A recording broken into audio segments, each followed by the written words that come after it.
Just wanted to give a big thank you to everyone listening to this podcast episode. Our sponsor for this episode is Anchor. Anchor is the all-in-one place to record your podcast. And don't worry, it's completely free. It allows you to record straight from your phone or computer. You can also distribute your podcast through Spotify, Apple Podcasts, and so many more. So download the free Anchor app today or go to anchor.fm.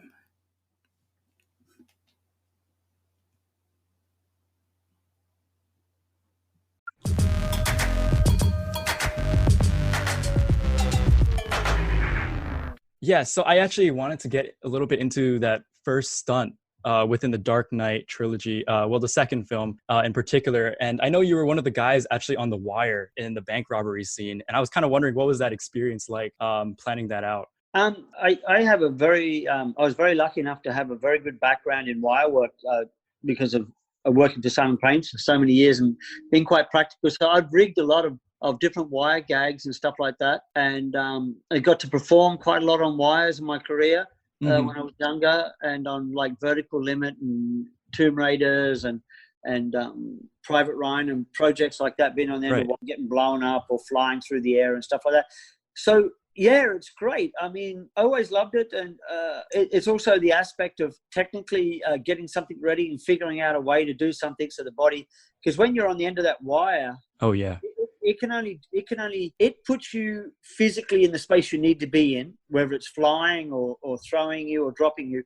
It's then up to you to do your part, the drama part, the physical drama. So yeah, I loved it. And, we're very lucky. I think the most challenging wire rigs and gags, they call them gags, the stunt side of it, on all three of the Batmans was on the last one. I remember in the conversations, and Chris was like, we might have to go CG here, Tom, because, we want to have 4 people out the back of a C-130 big aircraft. Right. And I was like, give me a day or so to think about this and call, some friends of mine and people I know. And I was like, no, we can do this for real. It's Are you serious? I was like, it's never been done, but I know I can do it. And he's like, okay, it's not an open checkbook, but show us, proof of concept. So that's what we did. And, and it's in the movie, so that's a good thing. And, yeah, I actually heard you actually had 8 days allocated to pulling that stunt off, and you actually pulled it off in just 2.5 days.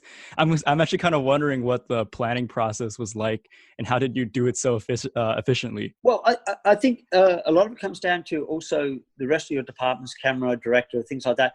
We had 8 days prep for this, and we were only going to fly one. Let's call them one mission a day, and weather. We had weather cover because I convinced Chris to shoot it in Scotland because he loved the location I showed him, and it worked really well for his story. So we moved it from the desert to a little bit more greener environment in Scotland. So because at that time I felt there'd been too many Hurt Locker, Benghazi, all the different genres of films filmed in the desert. So I didn't want Batman just to feel like another war film, Right. And it could have been very easy done because it was a military aeroplane and things like that. So we're just trying to keep that down. And then proficiency. So when we filmed it, we managed to get leaving the aircraft and the other aircraft underneath it flown by John Maloney from Planes of Fame in California, incredible pilot. And then we had 2 incredible pilots in the C-130. We were right on the edge of what in aircraft terms is called full flaps were on, and we were dragging it through the sky at the slowest speed we could do it. 110 knots, which looked fast though. Yeah, it's still fast. You're looking at like 125 mile an hour still outside the window, so and the performers were great performers, majority ex-military, special forces soldiers that who did the stunt, who are actually stuntmen, who ex-special forces guys who did the stunt. And then we broke it down into a couple of places, and then we had a real fuselage of the Banderanti underneath a Super Puma helicopter at 6,000 feet. So guys came down, got inside, and then we did the gimbal work with Tom inside and stuff like that. And we did it, in 2.5 days. And it's because we were efficient and we had enough prep time, and our prep time was not cut down to the minimum. So we ended up trying to prep and shoot at the same time. We had the safety. That's crucial. Yeah. Yeah, it's crucial because we had huge safety levels, and I just had an incredible crew, really, and you know, logistically surrounding that particular part of the shoot sequence, we just had a lot of really lovely, good people. That's incredible. Yeah, just to hear, like, the team is like a huge aspect, obviously, to the efficiency of it, and how fast you guys were able to get it done, for sure. Yeah, it is, and you know, being a stunt coordinator and second unit director is not only visionary in what you're trying to bring, trying to have a vision that you're trying to get across the screen, but it's also being very careful in choosing the right fit of personnel for the environment, the location, the sequence, or the film that you're making. And, you know, cohesive. You have a good cohesive team in a really tough environment who are themselves are very adaptable, then you can do anything. Oh yeah, of course. Obviously, we couldn't talk about the Dark Knight Trilogy without touching upon Heath Ledger's amazing performance. I know I'm a little bit curious about like his fighting style in the second movie when he comes face to face with Batman, and was that something that you developed with Heath, and like what was like the process of like designing it? Because I know he had like a knife in his shoe and like a bunch of different things going on there. Yeah, actually, Heath was one of those. Oh, he was an incredible human being, really. And oh yeah, but he was an incredible actor because like it was Heath who came up with the idea about the knife in the shoe and stuff like that, because he was so immersed in that character and how to make it better, and his performance, and it showed. He was the Joker. Yeah, he was the Joker at that point. Yeah. And, you know, on set, an absolute gentleman. Off set, you know, he was an absolute gentleman. I got, you know, myself and the team, we got along very, very well with him. We all had good friendships and good times, and sadly, obviously, he's missed. But he was one of those actors where you don't have to think about, oh, you do this and do that. It's like he helped the process, the environment that you're in. He said, oh, what about if I do this? And you go, okay, that looks great, but if we do this, it doesn't really work for what Chris wants on camera and stuff like that. So, yes, it was collaborative. I mean, I think I've found with the actors I've worked with, I would say 98% of people are collaborative. Yeah. They just want to make what they're doing for their character, for their role, to be the best it can absolutely be, for what they're able to do physically, to complement their drama for the physical drama. So yeah, incredible experience with that man. You know, just had a really good. It was a great shoot to be on with him, and it was you know, his loss was a huge surprise. It was before the film came out. He was on another project. It was a huge surprise, and just can't believe it still till today in some respects. But love working with him. I think I've loved working with everyone I've ever been with, really. Yeah, that's crazy. And obviously his loss is like, it's really sad. Yeah. But he does sound like he's really enthusiastic, and, you know, he's constantly throwing out ideas from what you say. Oh, that's what he was like. That's what he was like, you know, and he was a very physical guy, you know, like, I mean, when he was a kid, he was in Australia, he was a go-karting champion for Western Australia and stuff like that. So, you know, he was a physical guy, you know, had good hand-eye coordination, which is very important. It's like being a very good dancer, you know, doing physical drama on a film set. If you like, look at Patrick Swayze, for example, to use an example. Yeah. You know, he trained as a classical dancer. What an incredible physical mover in all the films that he did, like Roadhouse, Dirty Dancing, Dirty Dancing, and that. And it was just a great attribute, you know. Incredible. Yeah. No, obviously, you definitely need people like that on the set, for sure. Yeah, totally. Yeah, you know? I kind of want to jump into the last segment of this segment on the Dark Knight. I know that there was obviously this big battle in New York where the police were all going against the mercenaries. I just kind of want to hear your take on what it was like coordinating that large scale battle. And obviously, was it like something totally different to you, or new to you? Not totally different or nor new. You know, I've done other projects, like we did Troy of Simon Crane, for example. There's a lot of background. But you approach it very much like a military exercise. You know, you divide people up into their capabilities and physical attributes. And we had 2 weeks of training outside of New York City. It was on the, honestly, I don't know the geographically exactly where it was, but it was up on the coast in a national park on this big open area. It looked like it might have been an ex-military installation at one time. You know, we had 2,000 extras, background physical players there. We divided them up. You know, I had a team of like 25, 30 people working for me, all very capable people. They helped the background artists just to train them a little bit in weapons, a little bit in the physical movement that Chris wanted to see, you know, for up against the two different groups. And we divided them up. We rehearsed them doing it, making sure all feel good, etc.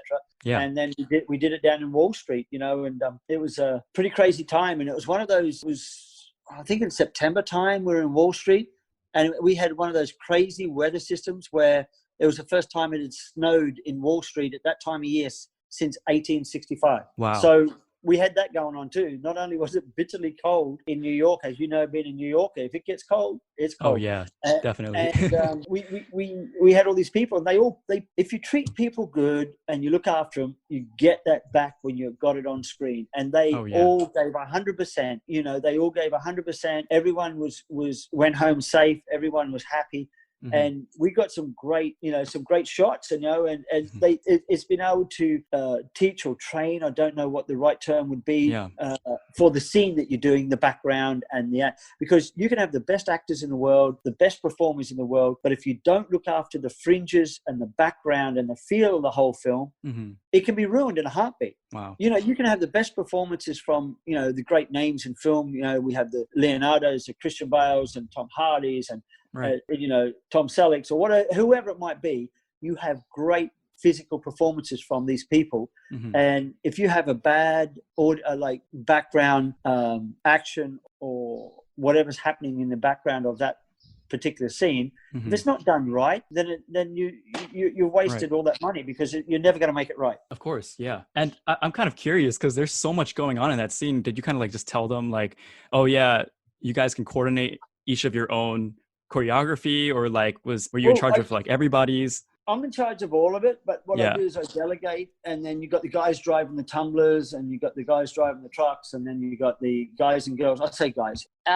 Our business is very much, there's no discrepancy between one or the other. But, you got your people in the crowd. And, I had performers in the crowd. We had 90 performers, I think, on most days, 90 to 100 people, and then the motorbike riders. And so, you have your different levels. You have the first, second, and third tier of people. The first tier being performance-wise the best. The next one's not as great. Then the third level is more about, filling in the background, even though they're not as physical or got the same looks or whatever. You put the right people in there. They're on a radio and an ear set, and when you call action, they're the ones encouraging and helping direct the background in those big scenes like that to what you and Chris have discussed, and you've rehearsed it. We rehearsed all of these scenes out on a location outside of New York before we came into New York, because we had very limited daylight time. We had very limited time on the streets because of the lockdowns and the public cannot be blocked off from everywhere. So it's you got to be very efficient in what you do, basically, and it all worked very well. There's always going to be hiccups that you forget about. To be honest with you, I can't remember any of them because they would have been. But at the end of the day, we all went home safe. Right. Everyone felt good about it. The movie did okay, and the scene looked good. So it was great. Yeah. Whatever the cold and the memories like that, well, you just forget they're secondary. Right. Of course. Our team wrote up a little section here on Inception, just 2 questions and wrapping it up. But please excuse me if you have somewhere to go. I don't want to take up too much of your time. Okay, great. Thank you so much. So we wanted to just touch upon Inception a little bit just to finish it off. There's one sequence in Inception in particular that I have a really great appreciation for because I'm a skier and a snowboarder. And I know I show it to a lot of my friends, and I don't think they really understand too much about the technicalities of what's happening in the sequence.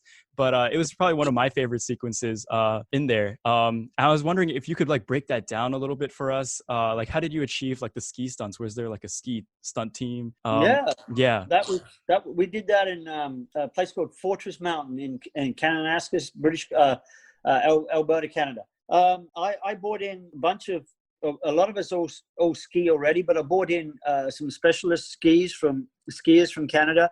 Wow. A man called Ian McIntosh, another guy called James Heem. Incredible. Look them up on YouTube. Incredible skiers. And we had guys and ladies who drive in the skidoos and the vehicles. And it was great. We finished Inception in Canada. We finished up there on that. And it was what a way to go out. It snowed, early snows. We got early snows, really good snow, which was unusual for the year. It's kind of like powder, right? It was just incredible. And it's an old ski resort that's been closed down for years. So we would drive in each day. So we actually had areas where we could ski and there was a lot of timber to go in and amongst. So like we go to work on the skidoos in the morning, and we'd set up the scenes and all the stunt performers and everyone, and then we'd ski home at night. You know, it was one of those, if you're a skier, it's a dream film for you. But yeah, I brought in expert skidoo drivers, expert skiers, performers, people who live in that environment, used to that environment. And that's the trick of it, is just being open-minded, that when you're somewhere, like, you know, you go to Canada, up in that snow mountains, well, that's what they do. You know, we go to New Mexico, they're cowboys. You know, that's what you do. You know what I mean? You find the right genre for the right people. Right. Right people in the right location too. Exactly, you know, and that's the thing. It was fantastic. Definitely. I'm assuming with a scene like this, it was pretty hard to like reset, because you're obviously going down the mountain, and then obviously you have to go back up again and then reshoot. Yeah, that's hanging on the skidoo and skiing back to the top. You know, that there's no ski lifts there. It's the old-fashioned way. You know, it's the poor man's. It's what they call the poor man heli skiing. You ride the skidoo back to the top, you get off, and you ski down. Yeah, right. Of course, that's awesome. I'm glad everyone was had a good time on that scene. It looked like a lot of fun. It was a lot of fun, you know, everyone did. From a skiing perspective, especially. Exactly. Yeah. Obviously, we couldn't talk about Inception without talking about the infamous hallway fight scene, which had like really great action cinematography, and like there's anti-gravity stuff in there. It's shifting gravity. I know that in some interviews they've asked you before to break it down, and you're like, oh, it's a secret. You know, it's not so much of a secret. In respects that, you know, I had an agreement with Chris. Okay. I wouldn't divulge everything we do, because of course there's movie magic in there. Some of the things that you do, you kind of like to keep a little bit of magic. It's like you don't tell everyone about your relationship, so you want to keep a bit of magic in there. You know, it's kind of the same thing. Look, you know, I had a lot of talented performers. There was a lot of wire work in there. The one thing I will say though, I had great performers. Not all performers are good on wires. It's a difficult thing to master. And I had some great people. And what made that whole sequence, it was not so much the performers. I mean, we've got the spinning, we've got the corridor, you know, zero G, etc. But the cast member, Joseph Gordon-Levitt, he spent over a month with us rehearsing, exercising, building up, doing, you know, physical gym work to get certain parts of his body stronger, so he could deal with the stresses of in the wire work and the corridor spinning and stuff like that. And it's like anything, you know. If you're able to use the real cast member, if you can use him or her in the scene safely, and they can give the performance, that's what they do best. They do it better than any stunt performer ever can, is performance, because they spend their whole lives performing. You know, and he was lovely, and he was very, very good at it. He took to it very well. And the reason it was successful, I believe, is because we gave him the opportunity to be the one key figure in the whole sequence, was Joseph, and he did every single part of that scene. Yes, himself. Wow. He did every single part of it. And, you know, I can show you behind the scenes. I can show you rehearsal footage. It's all Joseph. And and what it turned out like, it's the most memorable thing in the film. Not only were the other performers good, but with Joseph, we followed him through that whole sequence in that corridor with him the whole time. And he did incredible. That's awesome. And I did hear some stuff about Chris saying that he should be fit enough to do it again and again and again for multiple takes. He was fit enough to do it day in, day out for when we're filming. You know, he did fantastic. And then straight after that, you know, honestly, the names escape me, but he went and did a movie in New York where he's a bicycle courier. Oh, yes. I did see that. Yeah. He was fit as hell. He did a lot of that push bike riding all himself. Right. Yeah. And he was like rolling on cars and whatnot too. Yeah. So, incredible. You know, so that's the kind of caliber of people that Chris picks for his films. You know, they don't get there by accident, or it's all by design. You know, Chris, of course, you know, he casts his films very carefully. Definitely. Casting is like a huge part of it. Yeah, absolutely. Yeah. So I kind of wanted to wrap up here actually, and give you a platform to like talk about your projects that you're working on now, of course. And like you mentioned, Halo. Was it Halo Infinite was the one that you were working on? It's Halo. It's Showtime TV and Microsoft 363, I think it's called. It's based on the video game, but with live action, and Master Chief. I don't know if you play the game. Yeah, definitely. Big fan. Well, there's a new number 18, I think it might be. It's coming out this year. It's been awesome. going for 18 years. Right. It's made an incredible amount of money, over 9 million hours online playing. Whatever people play offline, who knows? It's a $6 billion franchise over the 18, 20 years. And they're doing a TV series now. Pablo is playing Master Chief. We started it last year. I did 2 or 3 weeks of prepping for second unit. And then I had December, January, February off. I went back in the last week in February, and then the virus hit and we closed down. So, but I think we haven't got a start date yet, but I think end of August time this year, hopefully we'll be back. I'm doing the second unit directing on this, which is great. Incredible. In collaboration with Otto Bathurst, who's directing the first series, and he's executive producer. And it's been a really great experience. Me personally, I'm really looking out there. I'd love to, make my own project. I think with like Atomic Bombshell, Extraction, films like that have come out. It shows that the stunt coordinators, second unit directors are very capable of making great box office films. John Wick 3 too. John Wick series, the John Wick series. Dave Leitch and Chad and 8711, incredible. They've all done great. And I think they've shown that we are capable. We've had good mentors and we're capable of doing this. So me personally, I haven't really thought about. To be honest with you, Dan, I haven't thought about how I'm going to do it, but I have a couple of projects that I would have an love idea. To do. Yeah, I have a couple of really great ideas, and and I'd like to produce them and get a good director or get direct them and do something like that in the future. That's what my goal would be in the future is just creating more. What would be the word? Content. Features. Okay, yeah. Features and content and. Just so that the one thing I thought about just recently in last year or so in the whole of history, if you're going to be remembered in history, like you have your great leaders, you have your generals, your Caesars and Napoleons and all these people in history who've been remembered. But what we do in cinema in 1,000 years' time, there'll be somebody sitting there looking at a digital copy or some other medium, and saying, wow, look what they did back then. Like we look back now at, silver, the oldest of pictures that we can imagine or drawings. You go, you look at a bushman's drawing in Botswana and Africa, you go, wow, they hunted elephants. Oh yeah. These guys are 4 foot tall and their food source is a jumbo. They're hunting an elephant with a bow and arrow. Wow. You know what I mean? And so it's recorded history. And the difference is now our name will be also part of that recorded history. So the aim of it is whatever we do and whatever I do is to do it to the best of the ability that I can do and no compromise there, because that's the only way I may be remembered. Because, the people don't remember the normal person around the streets. They just remember if it's in print or it's in a photo or things like that. It's great. So that's what I hope, the legacy I hope to leave is of one of just really good work done in the media section, cinema and film and TV. Yeah, I think like a lot of the stunt guys that come on this show, they always say pain is temporary, but film is forever. That has a certain point, and I just think that it's just.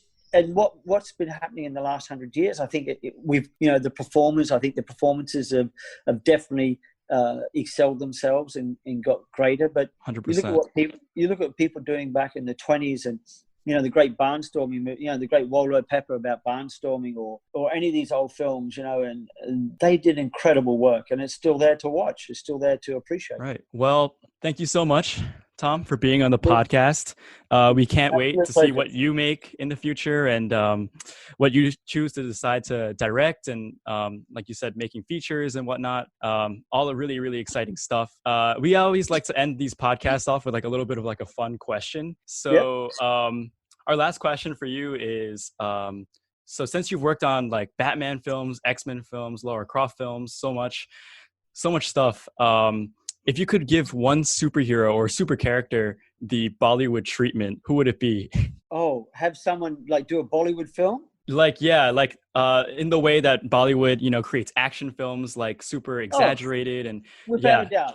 without a doubt, Leonardo DiCaprio. Oh, look what Leo's done. You know, right. Look at the films, Blood Diamond.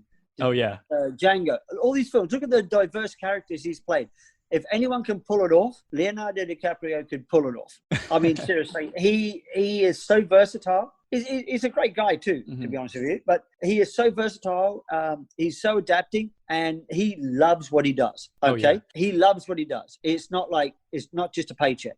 I mean, he probably doesn't need a paycheck anymore, bless him. But of course, it's not about a paycheck. It is about the craft of it. And look at the Scorsese stuff he's done, and just all the different genres. You know, he adapts. He's adaptable. He can adapt, and he does it great. Oh yeah, I could see him doing well in those Bollywood music videos, like at the end. Oh, 100%. He would be right in.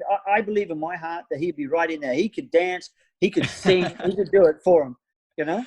Wow, incredible. All right. Yeah. Well, thank you so much, Tom. I really, really appreciate it. Hopefully, after Dune comes out, we can probably do another episode, and if you could break that down for us as well, that would be amazing. To have you on again. Anytime.